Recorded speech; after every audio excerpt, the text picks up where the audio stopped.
Souvent, nos croyances autour de l'argent, ça va être des choses comme l'argent c'est sale, l'argent fait du mal, il n'y a que les riches qui ont droit à l'argent. Les personnes riches sont égoïstes. Souvent, on parle de nos croyances autour de l'argent quand on grandit et qu'en grandissant dans notre famille, on n'en a pas ou pas assez ou trop peu.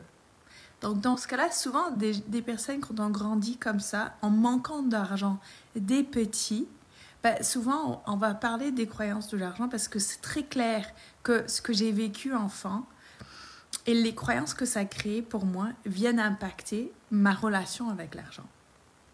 Mais moi, j'étais pas comme ça. Quand j'étais petite, on avait toujours assez d'argent. J'avais toujours ce que j'avais besoin d'avoir ou ce que je voulais avoir, en gros. Et j'ai jamais senti de manque d'argent. Et donc, pendant longtemps, je me disais, mais en fait, peut-être que j'ai pas de croyance autour de l'argent. Je ne sais pas. Et en même temps, je sentais comme s'il y avait quelque chose qui était là. Et pour moi, nos croyances, que ce soit autour de l'argent ou sur d'autres sujets, c'est un peu comme quelque chose d'invisible qui vient nous bloquer dans notre vie. Et c'est tout l'intérêt du coaching, c'est de venir réveiller ou faire ressortir ces croyances dont on n'est pas conscient pour que ça devienne quelque chose de conscient. Et du moment où c'est conscient, du coup, là, c'est quelque chose sur lequel on peut travailler.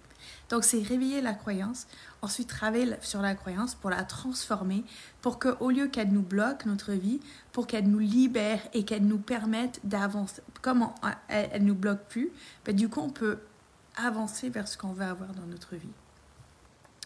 Et donc, moi, je me disais, en fait, je n'ai pas de croyance sur l'argent. Je ne dois pas en avoir parce que je ne vois pas. Et en même temps, je sentais qu'il y avait quelque chose qui était là. Je n'ai jamais manqué d'argent. Par contre, j'ai une grand-mère du côté de ma mère qui est millionnaire, qui a beaucoup, beaucoup, beaucoup d'argent. Et elle est très généreuse avec son argent. Elle nous donne toujours de l'argent pour nos anniversaires, etc. Par contre, quand elle nous donne de l'argent, elle attend quelque part qu'il y a quelque chose qui vient en retour. Pas le jour même, mais plus tard, quand elle t'a donné de l'argent, elle est capable de te dire, attends, tu dois me faire ça parce que moi, je t'ai donné cet argent-là.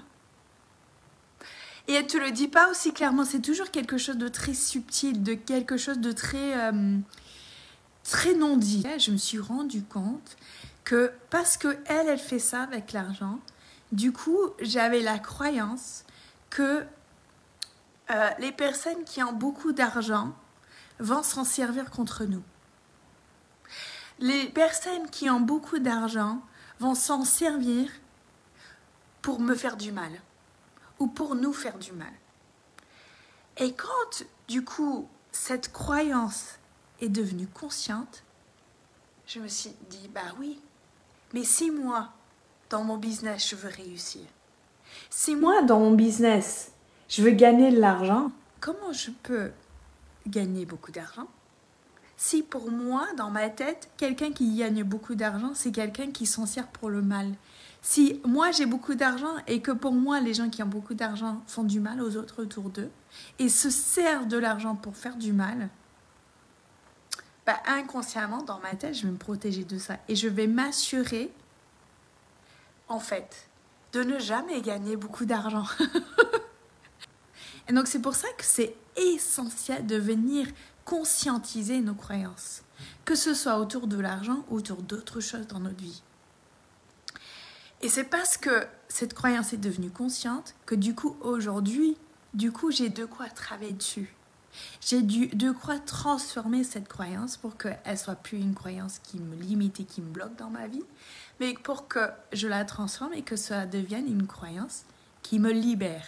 Quand je travaille sur mes croyances et que je viens impacter les croyances qui me limitent, j'augmente mon sentiment de sécurité autour de ça.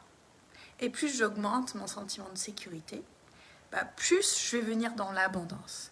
Parce que quand j'en ai assez, je vais agir d'une manière qui va m'amener encore plus de ça. Alors que quand je manque, je vais agir d'une manière qui va m'enlever finalement de cette chose que je veux, comme l'argent. Si tu as envie d'avoir plus d'argent dans ta vie, plus tu vas pouvoir sentir tous ces endroits quand tu payes ou quand tu achètes, ou quand peut-être tu vois quelqu'un d'autre acheter, ou tu entends quelqu'un d'autre parler d'argent. Qu'est-ce que ça te fait à toi? À quoi ça te rappelle dans ta vie? Qu'est-ce que ça te fait penser? Qu'est-ce que tu te dis à ce moment-là? Plus ça va venir te permettre d'ouvrir des portes et des endroits où tu peux travailler pour dépenser et dépasser ces blocages, pour te permettre d'avancer dans ta vie vers l'objectif, par exemple, d'avoir plus d'argent dans ta vie.